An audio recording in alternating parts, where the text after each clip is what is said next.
Boa noite, alunos do curso de Introdução ao Pensamento Conservador. Essa aqui é a nossa primeira aula, teremos duas. Hoje nós vamos falar um pouco dos fundamentos teóricos, né, do pensamento conservador. E só, enfim, fazendo alguns esclarecimentos, o objetivo do curso aqui, eles são três. Tá? O primeiro deles é deixar o mais claro possível na cabeça de quem está fazendo o curso o que é o pensamento conservador, o que significa ser conservador, enquanto pensamento político, enquanto sistema político, dentro da tradição literária, dentro da tradição de ciências políticas, dentro da tradição filosófica, para que isso fique claro, ou seja, fazer um esclarecimento, uma distinção entre o uso dessa palavra, porque ela é usada de maneira equivocada muitas vezes. O segundo objetivo fazer vocês entenderem claramente como é que esse pensamento surgiu, por quê, no que ele está fundamentado, no que se baseia o conservadorismo. E o terceiro objetivo é que vocês tenham um mínimo de orientação, orientação prática em relação a tanto políticos quanto obras, de maneira que vocês sejam capazes de identificar em obras, enfim, inclusive filmes ou discursos, etc., o pensamento conservador ali inserido. Então a ideia é que nós vamos ter duas aulas. Em primeira nós temos essa que é de fundamentos teóricos, que é uma aula, digamos assim, teórica.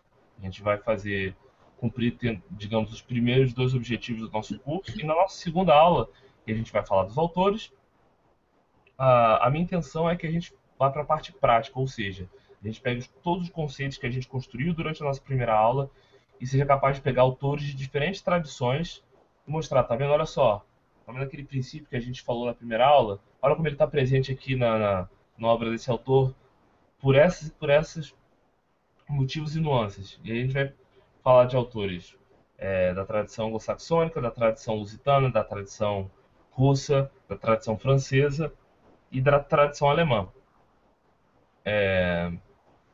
Enfim, então começando a nossa aula de hoje, que é para falar dos fundamentos teóricos, a gente tem na capa aí o grande poeta Thomas Hester Eliot, que é apontado por muitos como, digamos assim, o grande responsável pela construção do espírito conservador no século XX. Né? Ele foi um grande poeta, ele tem uma obra vasta, inserida dentro da tradição conservadora anglo-saxônica. A gente vai comentar mais dele na nossa segunda aula, mas essa é uma pintura que eu gosto muito. É um retrato dele por volta dos 30 anos de idade, entre os 30 e os 40. Enfim, então vamos começar. Né?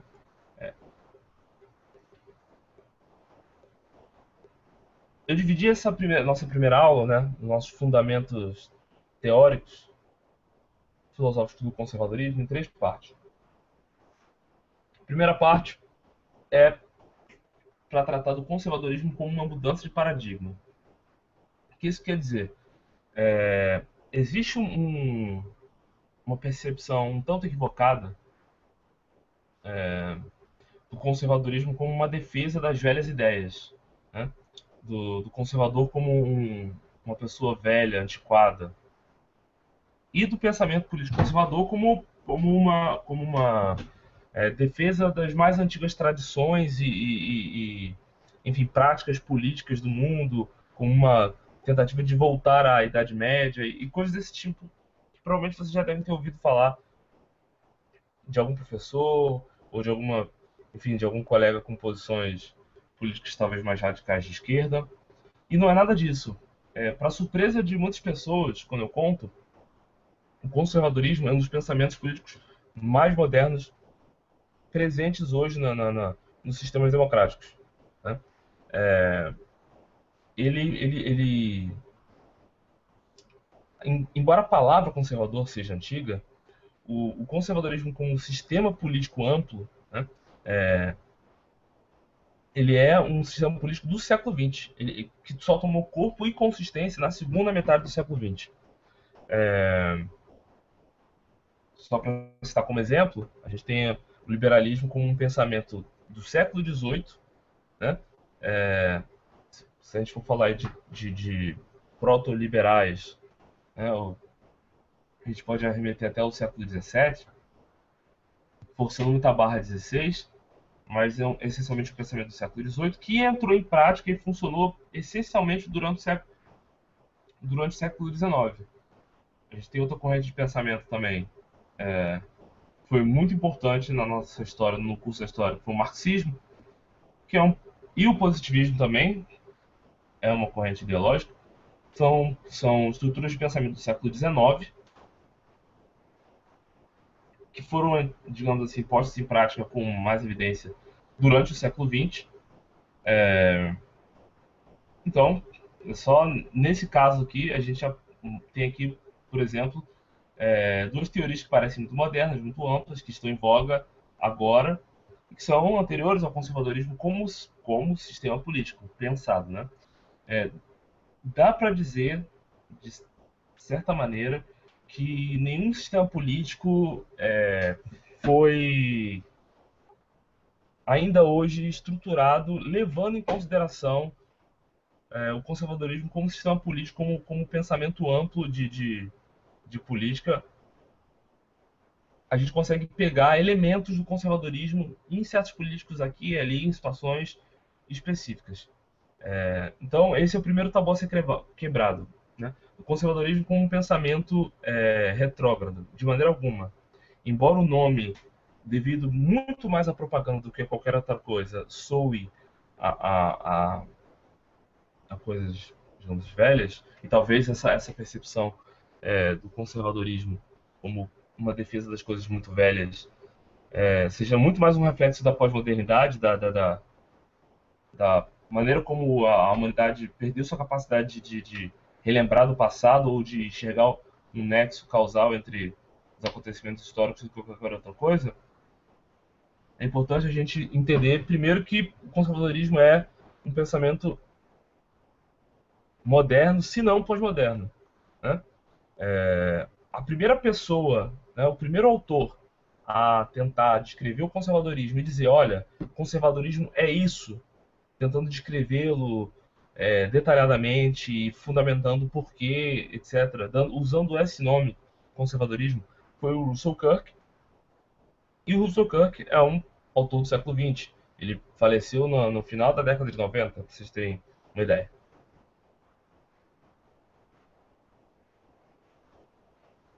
Então, antes também de embarcar numa descrição do conservadorismo, acho importante eu fazer algumas notas introdutórias para essas definições que muitas vezes podem ser confusas e podem ser, digamos assim, pouco esclarecedoras e às vezes pelo contrário, elas podem mais confundir do que esclarecer, né? São essas palavras, direita e esquerda. Só um minuto, só um instante, por favor. Desculpa. Já...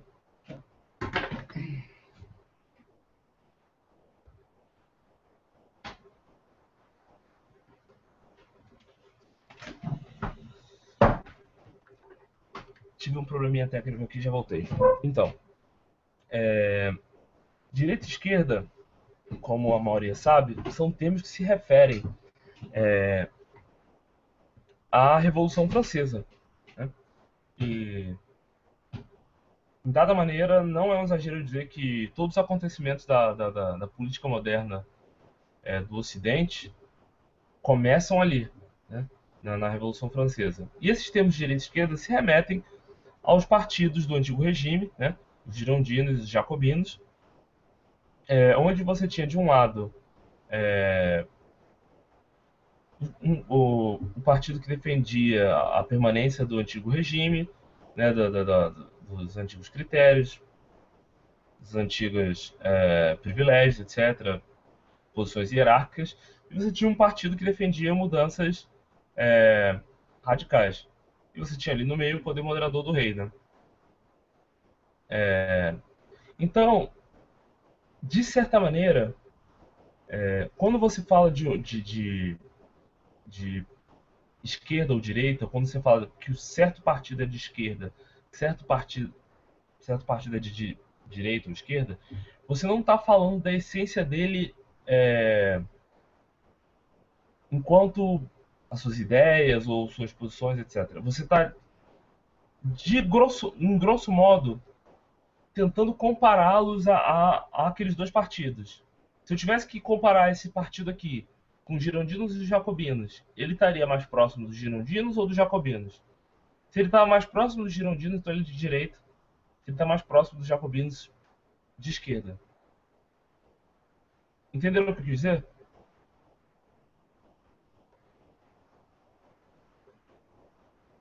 Alô? Oi, sim, Sim, Alô, estão me ouvindo? estamos sim, sim. estamos sim. Então, o revolucionário seria um cara mais à esquerda. Isso. Desculpa, eu perdi o áudio aqui. Vocês entenderam o que eu falei agora? Sim, Um cara mais revolucionário é um cara mais à esquerda, é isso? Exato. Mas ser de esquerda ou ser de direita não diz nada sobre a essência de um partido ou de uma pessoa. Ele é um termo comparativo. Num processo democrático onde você tem dois partidos ou diversos partidos, onde um dado lado está numa apontando para uma direção e o outro lado apontando em outra, você tem direita e esquerda. Se você removesse ou dissolvesse todos os partidos brasileiros, todos, e só deixasse em dois, o PSTU e o PSOL, ainda assim, um deles seria a direita e o outro seria a esquerda. Entenderam o que eu quis dizer?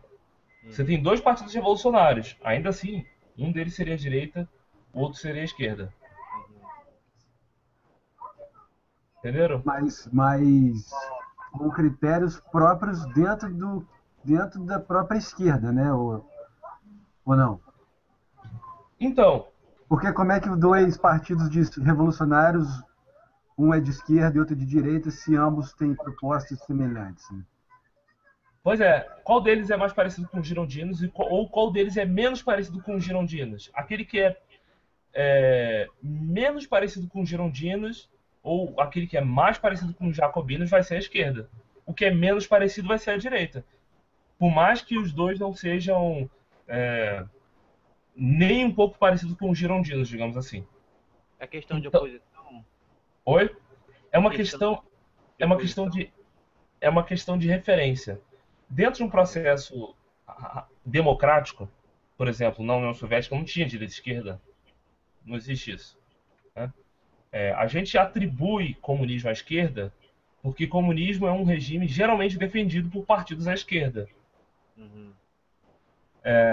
Mas esquerda e direita, nesse sentido, eles não são termos que,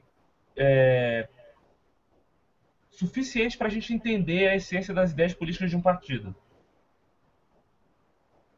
Você pode ter também dois partidos que não são nada revolucionários, e ainda assim você vai ter uma direita e uma esquerda. Por exemplo,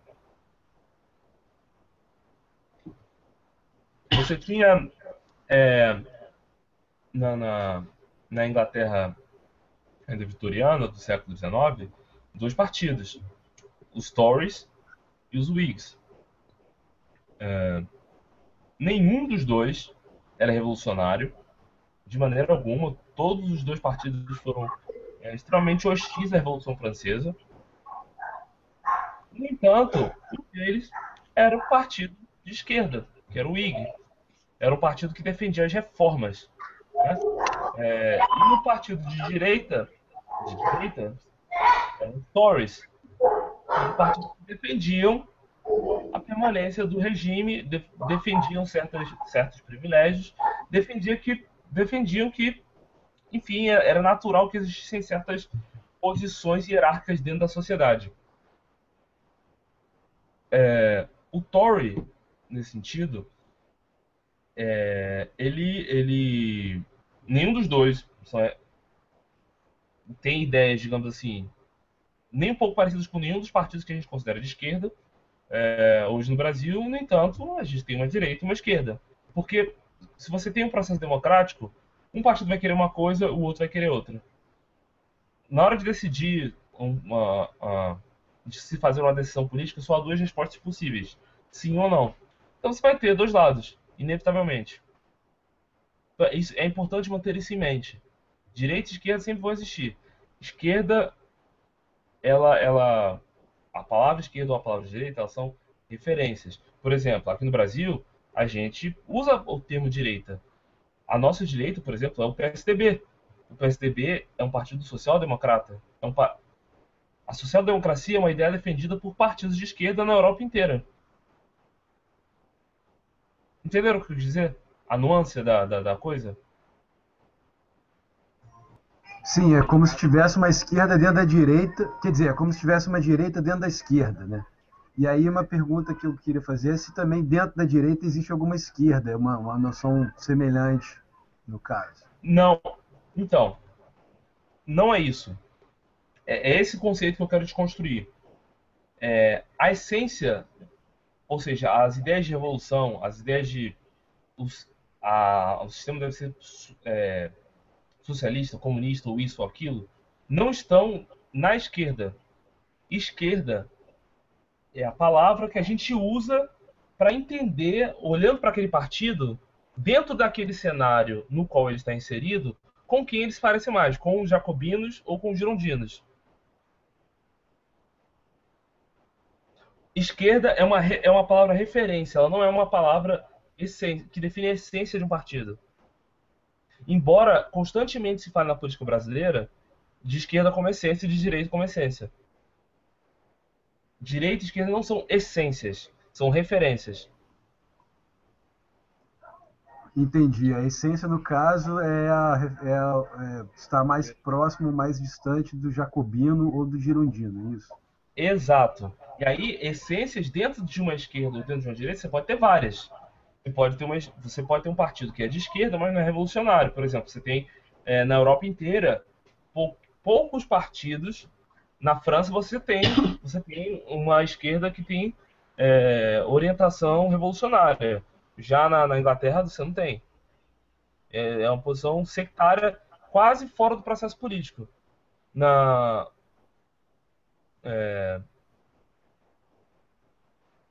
Nos Estados Unidos, por muito tempo, eu diria até sei lá, década de 30, década de 40, você não tinha ideias revolucionárias dentro do processo político. Você tinha dois partidos que eram democráticos, que acreditavam na República, mas a essência de um era social-democrata e a do outro não. A essência do outro era liberal. E você acha errado falar que no Brasil não tem direita? Não tem partido de direita? Sim, porque, de novo, a gente tem direita. Direita e esquerda sempre vão ter, porque sempre vai ter um grupo que quer levar o país mais para um lado e vai ter o país querendo levar ele mais para o outro. Por exemplo, e geralmente eles vão coincidir. Por exemplo, pega os partidos que, sei lá, são contra o aborto e os que são a favor. Você vai ter um corte muito claro de quem é contra e quem é a favor. Pega os partidos. O que seria a nossa direita hoje, então seria o PSDB, né? Exato, seria o Se for PSDB. comparar ele com as propostas do PSDB, do PT ou do PSB, questão de liberalismo, da livre comércio, livre mercado e tal, né, que o PSDB parece que abre mais o mercado do que a questão do PT e o PSB, que é o mercado mais fechado, mais estatal, né? Se eu fosse comparar o PSDB com os partidos da Revolução Francesa, com qual eles pareceria mais? Com os girondinos ou com os jacobinos? Sem dúvida com os girondinos. Então, ele é de direita. No contexto brasileiro, se ele tivesse inserido em outro país, talvez ele seria claramente esquerda. Entenderam o que eu quis dizer? Os gerondinos eram de direita, né? Os Girondinos era um partido à direita do parlamento. Que era contra-revolucionário. Esses nomes surgiram por causa da posição geográfica dos dois partidos dentro da Câmara.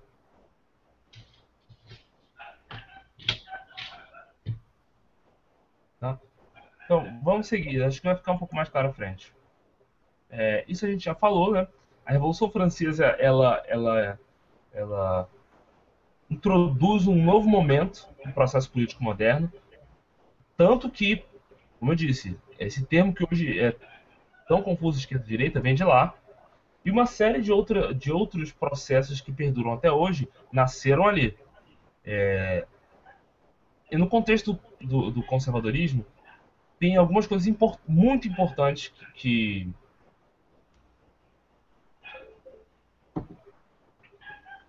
nasceram ali na Revolução Francesa. Um deles, primeiro, esse é bem claro, é bem marcante. Houve ali o que se chamou de separação entre Estado e Igreja, e essa é a maneira como ela é colocada, digamos assim, de maneira acadêmica e técnica, nos livros e nas aulas, mas não foi só isso. Isso não deixa claro o que realmente aconteceu. O que houve uma revolta, né, do grupo que conduziu a Revolução contra as ideias religiosas, contra as ideias de fundamento religioso e, sendo ainda mais amplo, contra as ideias que trazem em si qualquer ideia de transcendência. Né? Houve o que hoje se chama de laicização do Estado. O que eu quero dizer com isso? Vocês podem reparar que em qualquer debate político moderno, um dos primeiros impulsos que se dão em debates é procurar no seu argumento, procurar na sua posição qualquer resquício de religiosidade como justificativa para anular o seu discurso. Ou seja, para dizer, não, olha, essa é a sua opinião, você só tem essa opinião porque você é religioso. Logo, o Estado é laico, logo você perdeu o direito de fazer parte do processo político. A sua ideia não tem que ser nem levada em consideração. Isso é claramente usado, por exemplo, na questão do aborto. Vocês percebem isso? Percebi. Oi? Isso são agendas, no caso, mais.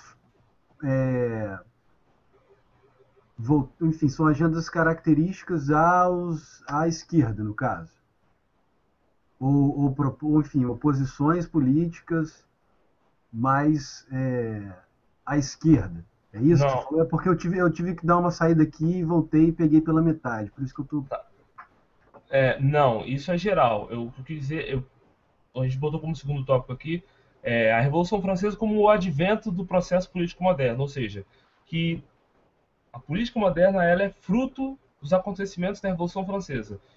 Como primeiro exemplo, eu dei o uso dos termos de direita e esquerda para designar os partidos que compõem o quadro político nacional. Né? A gente encaixa os partidos em esquerda ou direita. A gente faz isso.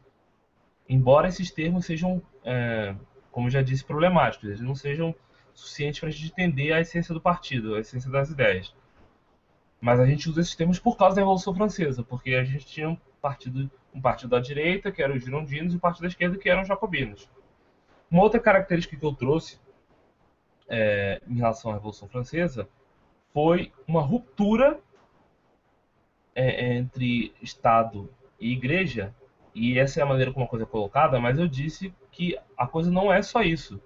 É que é um processo de laicização do Estado. Ou seja, é a ideia de rejeição a qualquer ideia política que tenha como origem um fundamento religioso, ou qualquer ideia que traga em si a ideia de transcendência. Aí eu dei como exemplo o aborto. que não é defendido só por partidos de esquerda, é defendido muitas vezes por partidos de direita também.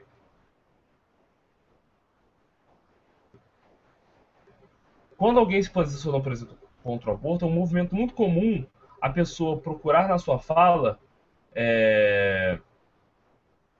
um fundamento religioso, para dizer, olha, você só está dizendo isso porque você é religioso, logo o Estado é laico, logo a sua ideia não deve ser nem levada em consideração. Entenderam o que eu quis dizer agora? Entendi. Seria aquela velha história de que política e religião não se misturam. Exatamente.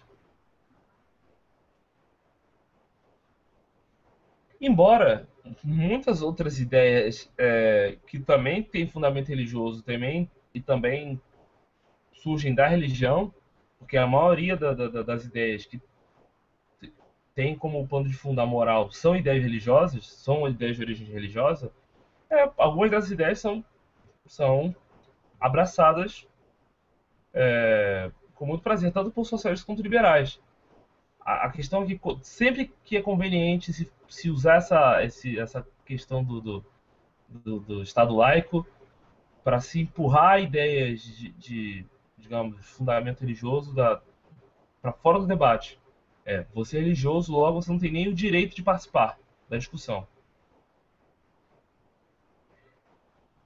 Esse ódio contra a ideia de transcendência é muito clara, porque esse processo de separação não foi só um processo burocrático, ele foi um processo de vingança. Houveram depredações de catedrais durante a Revolução Francesa. Muitas catedrais famosas, inclusive a de Notre Dame, por exemplo, ela foi completamente vandalizada e foram colocadas imagens pagãs dentro de catedrais francesas. Há inclusive um evento onde trazem a estátua da deusa Razão e prestam e fazem um culto meio que profano ali numa catedral ali em Paris, quase que num gesto de ridicularização da igreja. Ou seja, há ali uma questão de ódio direto à religiosidade. Não é só um critério burocrático. Entenderam?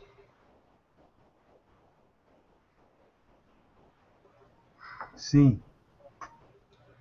Outro aspecto importante que surgiu com a Revolução Francesa e perdura até hoje é o cientificismo político. O cientificismo ele é muito característico da filosofia moderna, do modernismo, e ele contaminou profundamente a política. O que eu chamo de cientificismo político? É a ideia de que você pode criar modelos científicos controláveis enfim, e analisar a questão política de maneira científica, de maneira a produzir resultados previsíveis. Como se a máquina política fosse uma máquina realmente onde você consegue equalizar as coisas com precisão e você consegue controlar o que vai acontecer.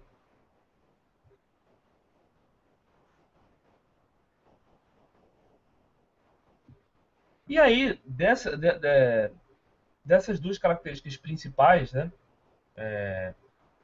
tem algumas outras, mas elas são menos importantes, nasce a dicotomia moderna, que é a dicotomia entre liberais e socialistas. A discussão moderna da política, ela se torna essencialmente uma discussão entre liberais e socialistas, entre coletivistas e individualistas. Mas ambos negam a ideia de transcendência, ambos abraçam a ideia de reduzir a zero a influência da religião sobre a prática política, sobre a sociedade política. Ambos endossam o cientificismo político. Né? E agora eu vou falar um pouco no que esses dois sistemas políticos se parecem, no que eles diferem. Como eu já disse, a gente a gente vê isso ainda hoje, e o Brasil, como um país atrasado em quase tudo, fica mais claro ainda. A, a maneira que a gente, o critério que a gente usa para classificar um partido como de direita ou de esquerda, sobre uma ótica do século XX, né, principalmente da segunda metade para cá, é olhar se ele é mais liberal ou se ele é mais ou se ele é mais socialista. Quanto mais socialista o partido, mais à esquerda, a gente chama ele de esquerda. Quanto mais liberal, mais direita, mais à direita. Você consegue enxergar isso? Sim. Oi? Aham. Então, mas eles têm alguns aspectos estruturais muito parecidos. Por exemplo, no aspecto cientificista. No aspecto cientificista, nós temos o, o socialismo, por exemplo, ele tem como fundamento o marxismo. O que é o marxismo? O marxismo ele é uma tentativa tipicamente moderna, de aprender o conjunto da realidade numa teoria. Marx foi o cara que tentou explicar todo o processo histórico e tudo que já aconteceu na história da humanidade com base numa teoria. Que, claro, faz considerações sociológicas, históricas, econômicas e tudo mais, mas, em última análise, uma teoria que tende a explicar toda a história humana, todos os acontecimentos e, inclusive, prever para onde a humanidade está indo.